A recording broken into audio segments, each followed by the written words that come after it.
Hello, everyone, and welcome back to EpicDuel Mission Change. This week we are doing mages only. Mages, hunters, and mercenaries only. I recommend doing immediately after you get out of the tutorial. They are super easy and they give you more gear for your kit, which will let you round out your stuff. So, first mission for mages is all the way in the biodome at Sec. You can use the map jump function to get to him. I'll show it off later in the video. It's the mission Mindful Mage. Or you can pull up your mission log down on your hotbar, it's the exclamation point, and go to mages only.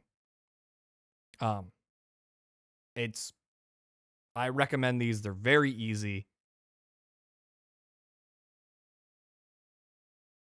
And at this point, you're still low enough level to get experience from the NPC fights it's asking you to do. So the first mission is kill 10 guards or exile soldiers, which are very low enemies.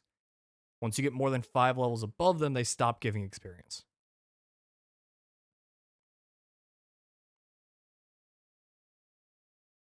So, gonna walk off screen, do a full teleport all the way over here. It took me a second to find. Heavy guards do count.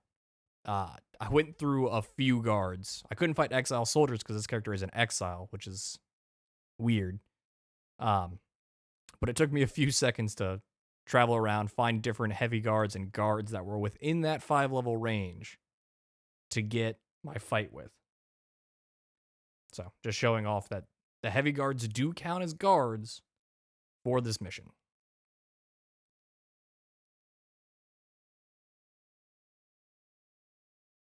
Also, the AI outside of the tutorial, a little bit smarter. They will heal. In fact, they prioritize healing, I believe. You can exploit that.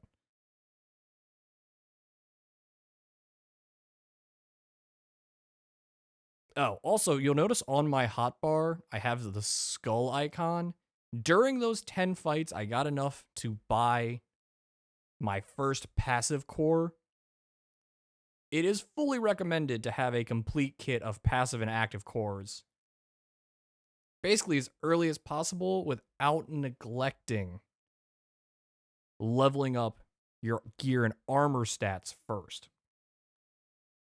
Cores are good, but just raw stats will win you a lot of fights against, if you run into a new player as a new account, chances are they don't know you should be upgrading your armor the entire time. And I will cover that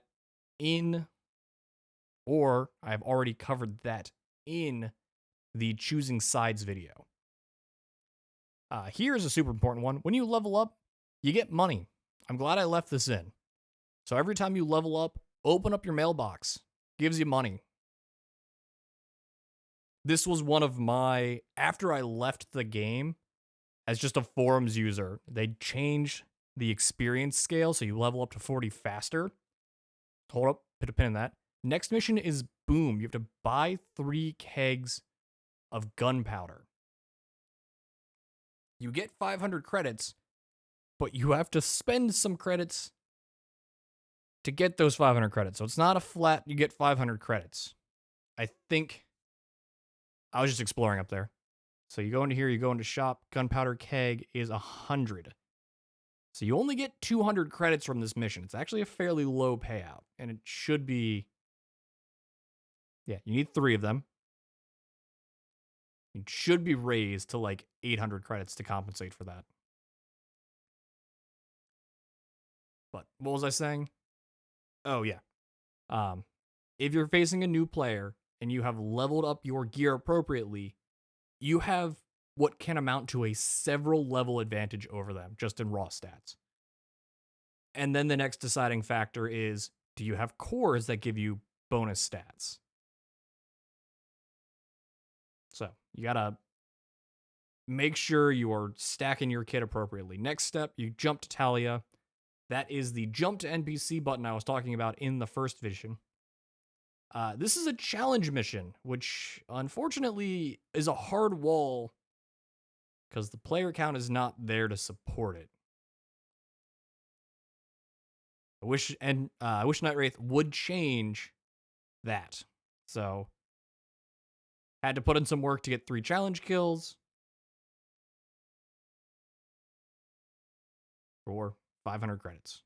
Challenge is different than 1v1, 2v2 NPC. It is you click on a player and challenge them to a duel, and then you have to win 3 times. Science and Magic over at Titan, you have to buy a packet of Health Sludge for 250 credits. Again, the packet of Health Sludge costs credits. You are not getting 250 credits for this. I'm pretty sure you got a piece of gear from this. Am I confusing this with a different mission? This is me going to Item Finder trying to find Health Sludge.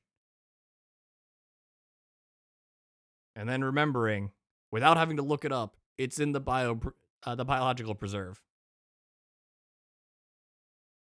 There's your core menu. The Vendbots have cores for the most part. Charfade also has cores, and Zral's the one who sells the Health Sludge, and I don't know why I went to the NPC vendor.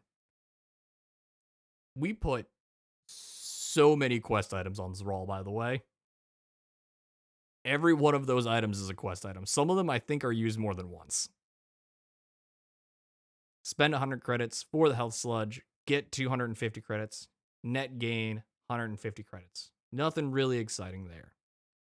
Come on, imagination, give me a piece of gear. Don't let my memory be wrong. Again, I recorded these back in January, so I don't fully remember. I remember getting gear for missions, though. You get a Mage token. You get an achievement from doing these. There's a lot of achievements in, maybe not a lot, but there are achievements in mission chains. So if you're caring about achievement score, then do your mission chains. But more importantly, do your mission chains to get you money that you would otherwise not have. So compared to just fighting, we got 350 extra credits. Not a lot. Oh, and then we have to go and buy this staff. So, how much do we lose? Proto staff, 650. You are down 300 credits from just fighting from doing this mission chain. That's where I was remembering the thing. You buy a staff. This is ignoring Mindful Mage, where you are up. You're up credits just from doing Mindful Mage, especially if you're on level for the mission chain and you get credits and experience for everything. Because those credits and experience, each level up gives you money. So, do your mission chains, gives you money, potentially gives you gear like the tutorial one. Oh, and here's me leveling up my gear and leaving that in. It's a rather expensive process, but do level up your gear. You can level up the gear's damage. You can level up your armor's natural resistances. So you take 10 points less energy or physical. And then you can level up the stats that they give you, which is just amounts to free levels. So I'm glad this is in here at the end. Thank you all for watching, and have a wonderful day.